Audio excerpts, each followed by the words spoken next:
রাঙ্গামাটির লংগদু উপজেলায় কাপ্তাই হ্রদে নৌকা ডুবে এক শিশু ও এক নারীর মৃত্যু হয়েছে।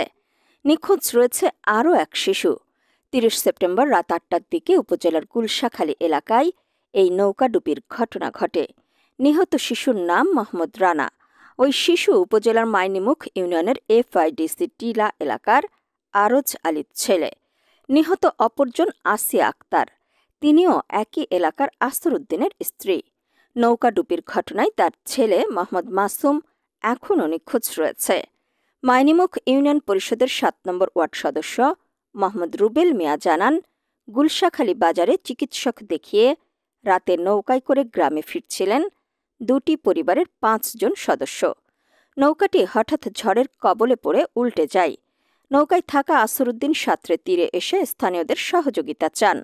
এ সময় এলাকাবাসী খোঁজাখুঁজি করে রাতে শিরিন আক্তার নামের এক নারীকে জীবিত উদ্ধার এবং মোহাম্মদ রানা নামের এক শিশুর মরদেহ উদ্ধার করেন।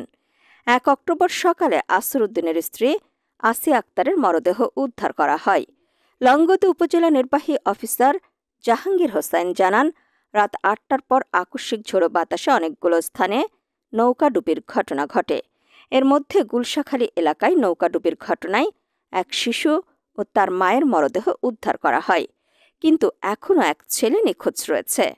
তবে ফায়ার সার্ভিসের কর্মীরা জানান, নিখোঁজ শিশুটিকে উদ্ধারে ফায়ার সার্ভিসের ডুবুরি দলের তল্লাশি কার্যক্রম অব্যাহত রয়েছে।